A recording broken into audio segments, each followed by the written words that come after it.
I'm leaving you. I can't believe you were married. I can't believe it. Molly, wait a minute. Don't be deceived. What do you mean deceived? You're dating me when you have a wife, right? She introduced herself as your wife. You must have been surprised. Really, I'm sorry about you being startled. That's that girl I told you about. The girl who was stalking me back home.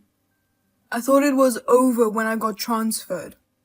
I didn't think she'd come follow me all the way over here. She's a little crazy. She just called herself my wife. You don't need to believe her. I see. That woman, Rebecca, was your stalker. Yes, that's right. I'm really in a bind. Oh, don't worry. That stalker girl is gone. I'll protect you, don't worry. Where are you? I'll go get you. No thanks. I got a room at a hotel. I'll stay there tonight. Don't be silly. I said I'll pick you up. The hotel in front of the airport, right? West entrance, east entrance? Nope. I'll take the bus. Get off at another stop and stay there. Okay, it's a little far, but okay, I'll go. Where's the bus stop? Tell me, I'll be right there. Don't come. Why not? You still don't get it? Huh? What? I know everything. Huh? You know? Don't tell me you believe what she says. She's crazy. She just calls herself my wife or something. Of course I'm right. Right? No. I met your wife in your apartment and we had a long talk, face to face. What? Were you okay? She didn't hurt you. That woman. My precious Molly.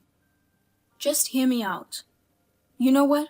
When you told me about the stalker woman before, you said she was a cunning bitch, quick to lose her temper, and doesn't listen to anyone, right? But when I actually talked to her, she wasn't like that at all. On the contrary, she had all her identification, proof that you were married, etc. She told me to calm down and offered to talk about it. Then I was able to calm down and talk. Now I know everything you're trying to hide. Of course, that's her plan. She made up all that evidence. It's fake. Don't be fooled. Anyway, she's cunning. I don't think it's called cunning. I think it's called calm, collected, and clear-headed. Oh my god, she's brainwashed you. You still say that? LOL. Ma'am, it's not a coincidence that you ran into me. Huh? She found out from a tip from an acquaintance that you and I were living together, so she hired a private detective. Private detective? Did you say who the tip was from? There's no way she would tell me under the circumstances. So she did her research and here we are today. Because of that, I now understand that the transfer you're talking about is to leave your wife behind in your hometown and move out on your own. I now have a clear understanding of the situation. Your wife is a smart woman who doesn't deserve a moron like you. Wait a minute, Molly, that's... Also, she also knew that you lied to me about being single. Huh? So, after confronting you with the truth, it seems she came during the time when only I would be there to confirm what I wanted to do from that point. Therefore, even though we can call it a meeting between me and your wife, to be precise, things just unfolded as your wife had planned. Oh my god. But if you women talked it out, that's fine, right? I never said it was resolved through discussion. We were accompanied by your wife's lawyer. We're going to take the appropriate action from this point, and we're going to settle the matter. Lawyer? Hey, Molly, I may have told you I'm single. I lied out of love because I wanted to marry you.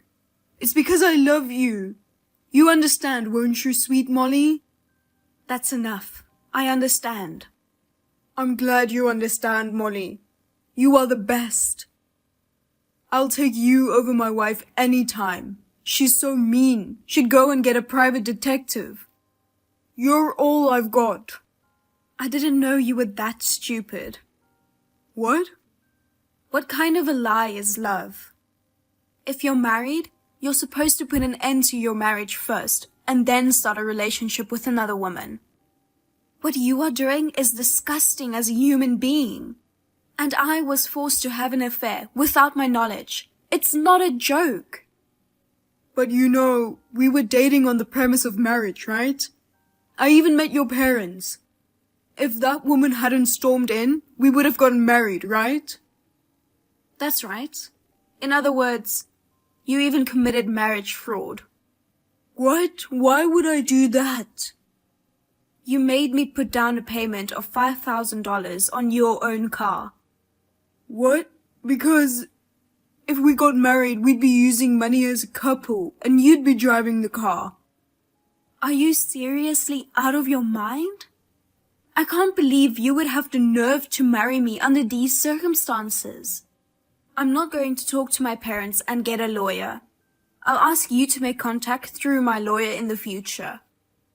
Oh, why? You love me, right? Then whether I have a wife or not, as long as you love me, there's nothing wrong with that. Hey, say something.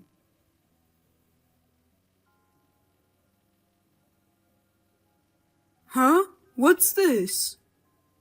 It means that all of these message screen caps have already been sent to your wife, Rebecca.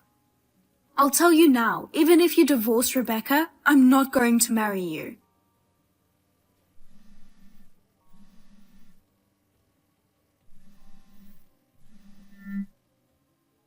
That's enough. I hate dishonest people.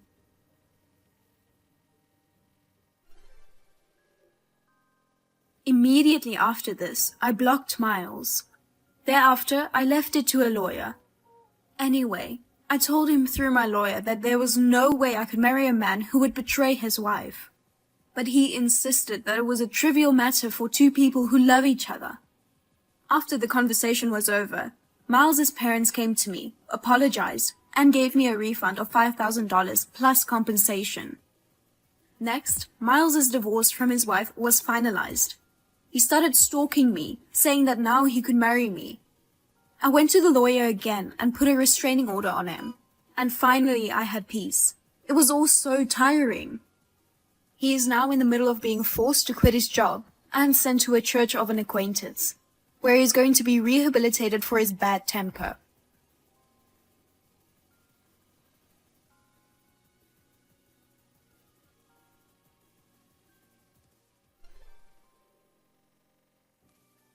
Austin, divorce me right away.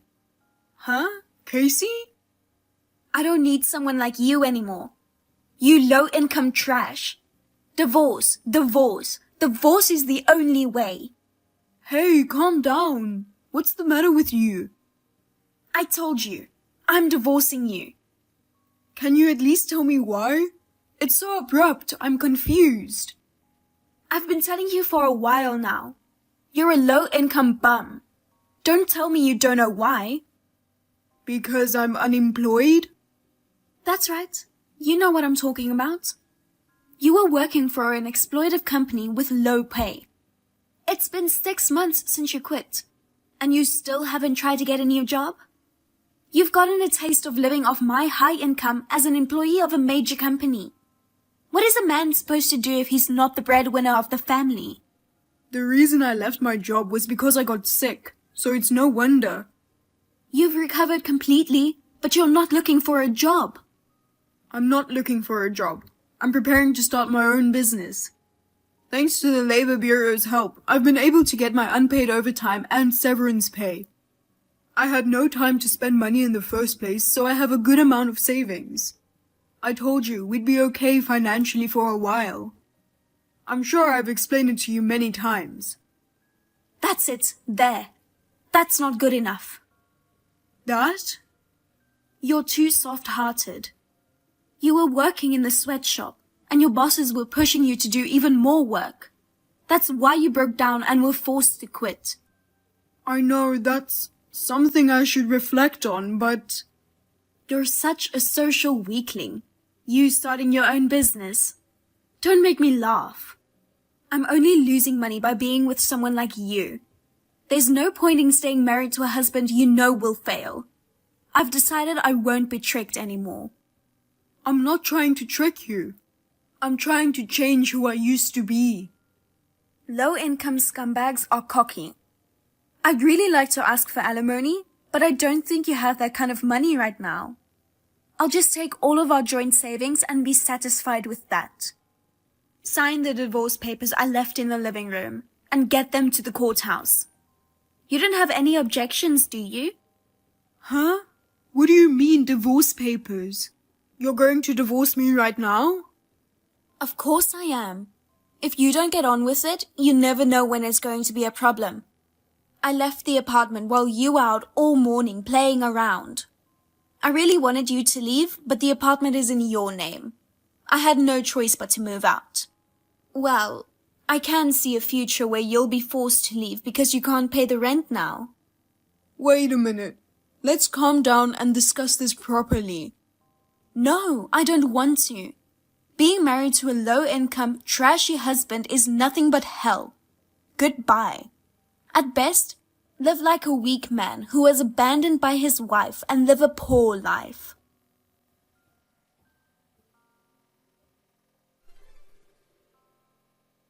Austin, it's been 3 years.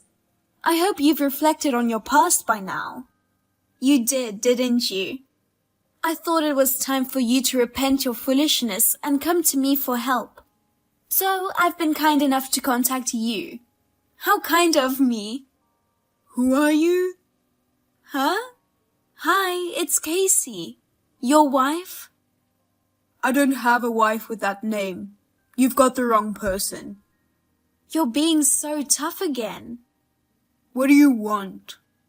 You haven't contacted me even once in the 3 years since our divorce. I thought maybe you were still living at the bottom of the heap and were embarrassed and stubborn. I wonder what park you are homeless in. I'm sure you're living a very poor life.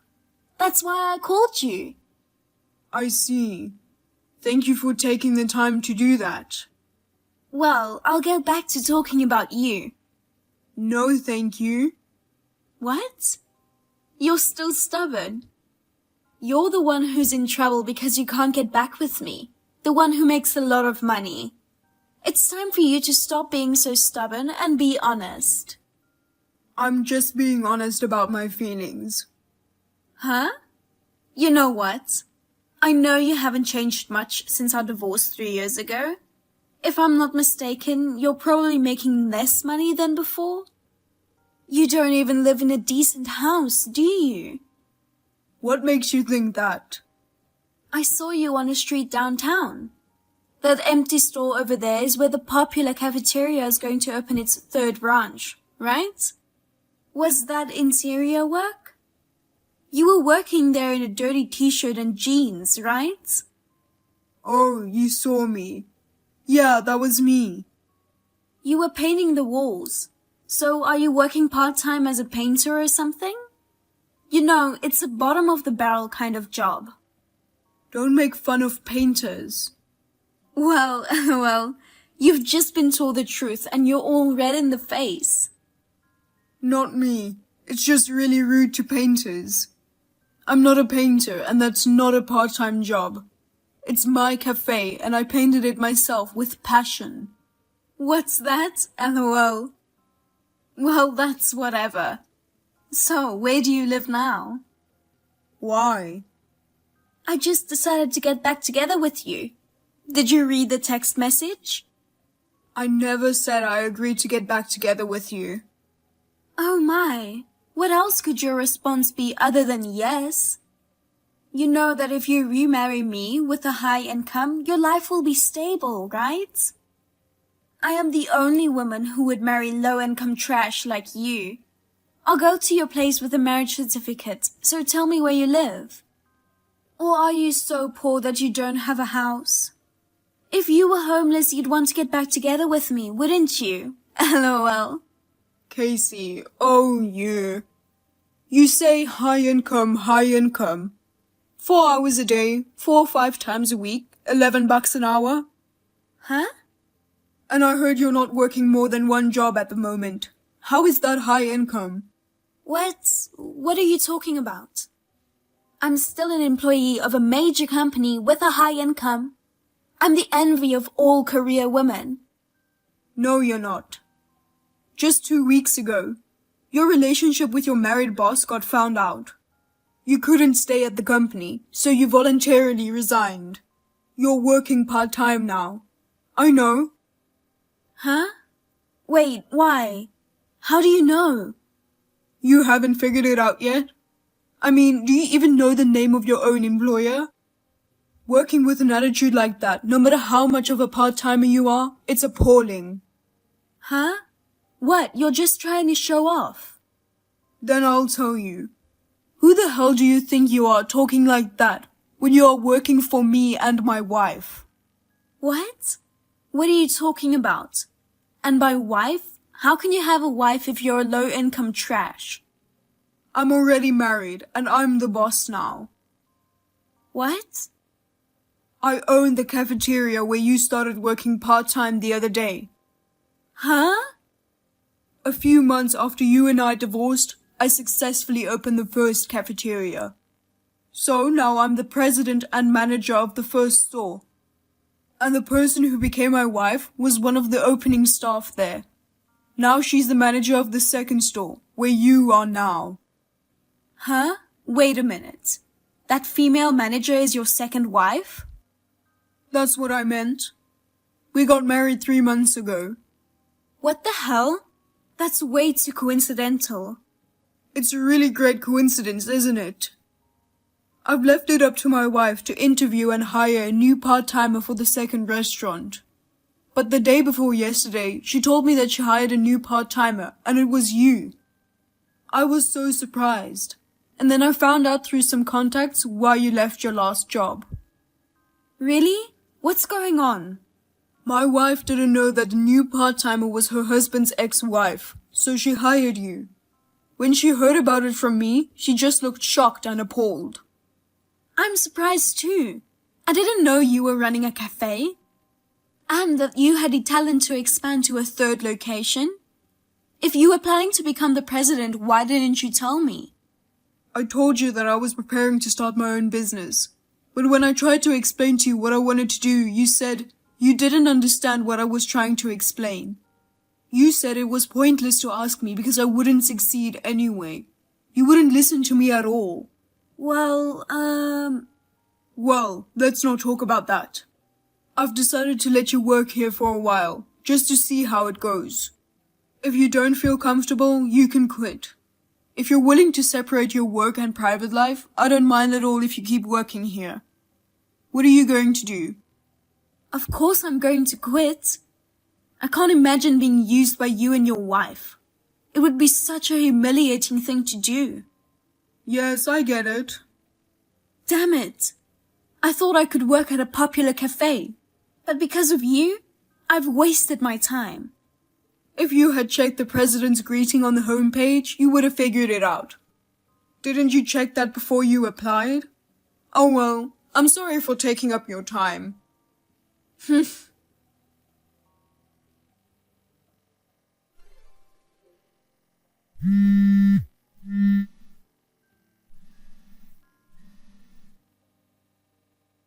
Oh, give me a break.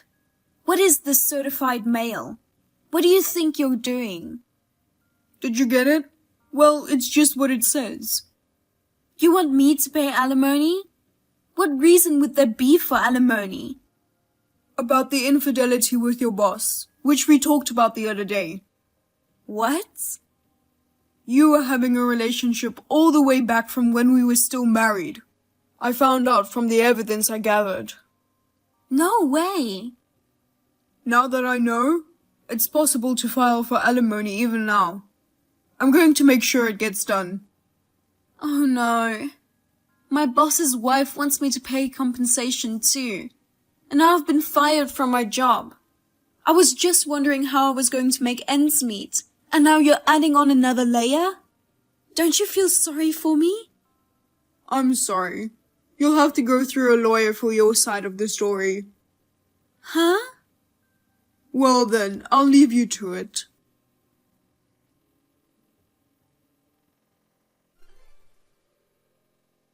My ex-wife was supposed to be excellent at her job, but I guess you could say she has a personality problem. However, she had good looks on the outside, so my present wife was easily fooled during the interview. Casey was in a hurry to get back with me because she was fired from her job, and then she remembered me. Even with a low income, she thought I must have saved up some money and didn't have time to spend it when I was working for that bad company. If I were thinking of starting a business, I must have a good amount of money. She was so full of expectation that she thought she would be the president's wife if she had succeeded. But no way. It backfired. As for me, I was relieved. The amount of compensation she has to pay has been further increased. Right now, it seems like she's working tirelessly, mainly focusing on jobs where she can earn money, often juggling multiple jobs every day.